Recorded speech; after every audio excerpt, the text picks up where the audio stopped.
After finding 2 tampons and other clues, I uncovered a disturbing truth behind my husband's secret meetings. Original post: I, 29F, have been with my husband, 30M, for 7 years, married for 4.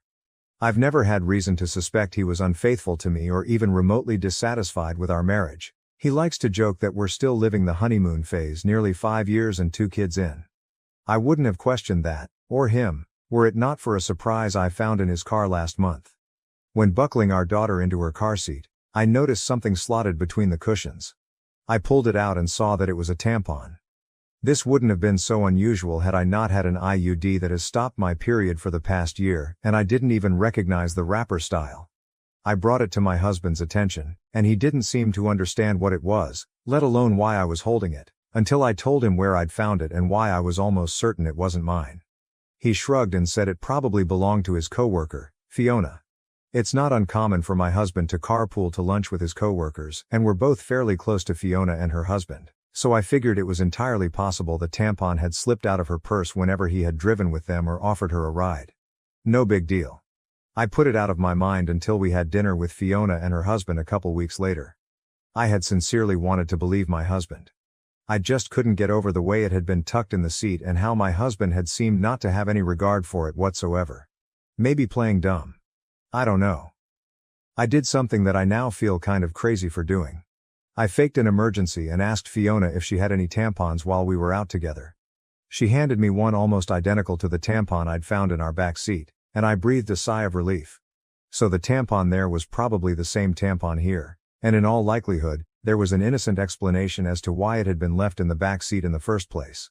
I thought I'd seen the last of the out-of-place feminine hygiene products until I found another tampon this morning. This time in my sock drawer. I feel physically ill at the thought of my husband having an affair and even more nauseated at the thought that the woman might have left these tampons out for me to find. If it was my husband's coworker, why would she give herself away by offering me one the other night? In any other situation I would want to talk to my husband about this, but I feel too sick and embarrassed to approach him with what I've found. What should I do? Relevant comments. I've had a period of 30 years and never put a tampon in a sock drawer. Trust your gut and get cameras. Neither have I. I've considered so many explanations for the tampons that wouldn't implicate my husband, but none of them make sense really. I'm terrified to set up a camera if it means confirming what I suspect right now. Has Fiona been over to your house and had time to plant the tampon? She's been to our house many times and vice versa. To my knowledge, she wasn't over any time in the past week, so if she planted that second tampon, she had to have found a window of time when I wasn't home. Anytime she and her husband visit, we all stay downstairs, and you'd have to go really out of your way to make it to our bedroom, that is around our dogs, over the safety gate, past the other bedrooms. Not saying it's impossible, but definitely tricky to do on a quick bathroom break, I would guess. How old are your kids? Could they have found a tampon and put it in a random place? 2 and almost 4. Both have a mischievous streak, so I didn't want to rule out the possibility of one of them moving stuff around, but I can't imagine how they'd get their hands on 1, possibly 2 random tampons that I never bought. Update post.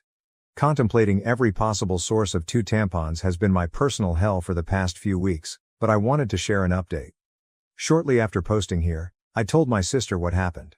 The tampon in the back seat and the sock drawer, my husband's cluelessness, the tampon from Fiona, and all the things I suspected but didn't want to believe. We compared tampons, save for the back seat one I had already discarded. And they were a match, just in different absorbences. I hadn't left either in a place where my husband or daughters would have found them and moved them around. My daughters didn't know what they were or where they had come from. My sister was convinced it was Fiona, either fucking my husband, fucking with me, or both. Direct confrontation of either party still seemed like a bad idea, so she suggested inviting Fiona and her husband over for our Labor Day barbecue. Unfortunately, they already had plans. My sister and I agreed that it was too soon for cameras without any other evidence, so it was just a waiting game from there. Watching my husband for any changed behavior, there was none. Our house for any misplaced foreign items, there were none. And even the girls for any new friends they might have met. My sister's husband was adamant on this last point, and partly why he was inclined to believe that the tampons were harmless.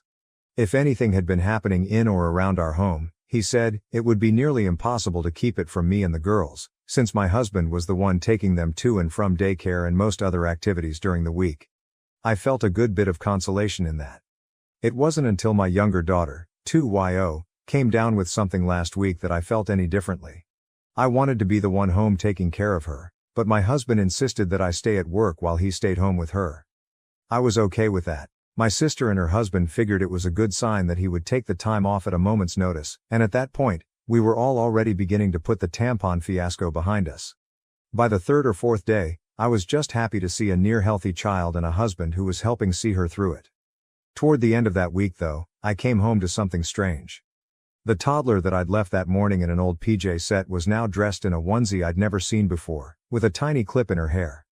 I can't say I have the sharpest memory, but I have a pretty good sense of what my kids wear on a day-to-day basis, and particularly what kinds of clothes they wear. I'd sworn off the full-length sleep suits with snaps across the front long before we'd ever had our second. The long snaps are just a pain in the ass and a no-go for efficient diaper changes, IMO. It's just not something I would dress her in, and my husband knows as much.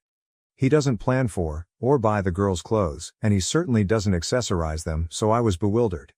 And kind of floored at the thought of someone around our sick child without my knowledge. I didn't think twice, and I went straight to my husband to ask if anyone had been over to see him or the girls. He seemed confused, like before, and asked me why I would think that. It had just been him and the kids all day. I asked him again, if someone had so much as stopped by to say hello, and he denied it. He told me to calm down. I might have lashed out and come forward with the accusations right then and there, but our older daughter was in the room, and she sensed something was up.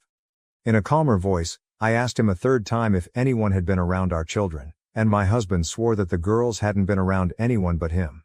He also denied buying new clothes or doing anyone's hair. With our daughter in the room and my emotions all over the place, I decided to leave it. I couldn't make sense of it then, and it hardly seems clearer now, after I've driven myself half crazy with explanations that aren't adding up. Relevant comments. To answer a couple questions. My 2yo can only string together a couple words at a time, and when I ask her about her time with daddy or her clothes bow, she answers based on the cues I give her, for example, who gave you that pretty bow? And she repeats pretty bow back to me, or mama daddy, over and over. My older daughter, almost 4, was at daycare that morning, and she can't recall anything different from that day. Doesn't remember the PJ change or the hair clip, so my guess is she was changed sometime that morning, but I'm not totally sure. I have a 45 minutes commute to work, so stopping by for lunch isn't really feasible. My sister has been kind enough to leave work and drive past a few times here and there, and she hasn't seen anything out of the ordinary.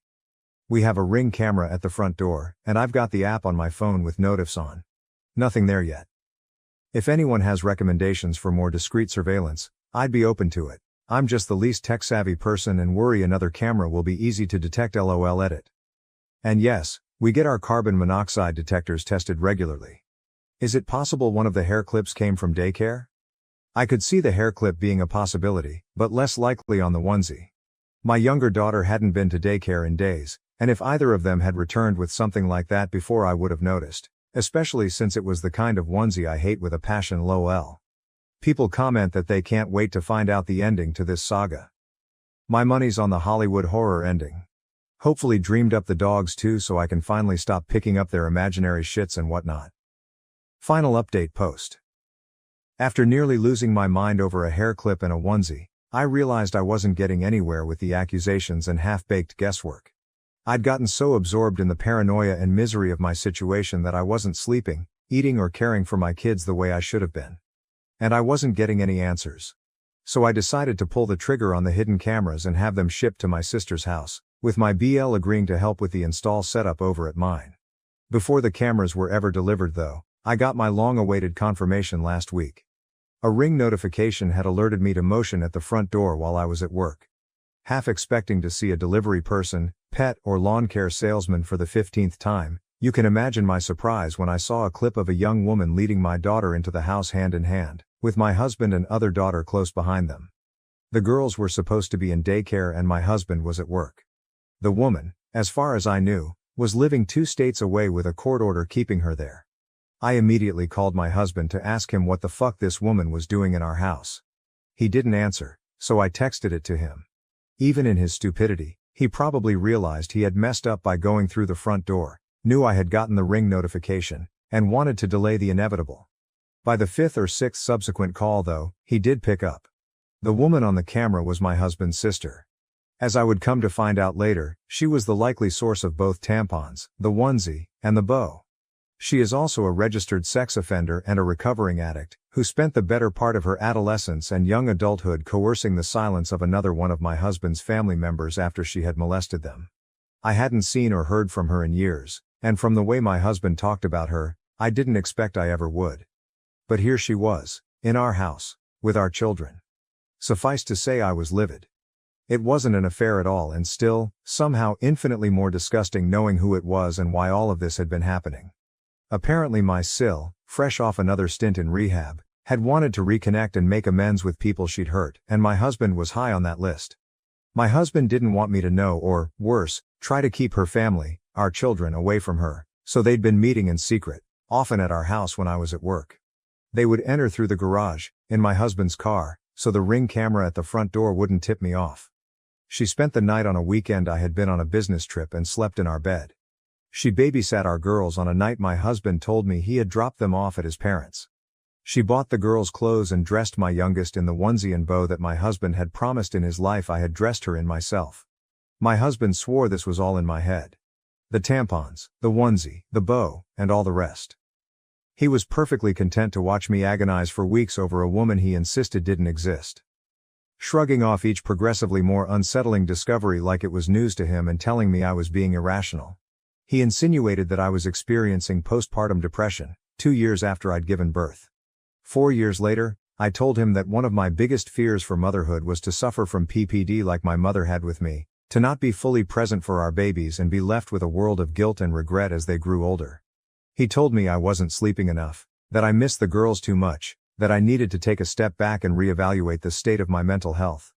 I gave him the benefit of the doubt because he was my husband, and because no other version of events made sense. Now, after a month of this mindfuck, I have nothing to show for my trust but this pathetic situation. And a lot of anger.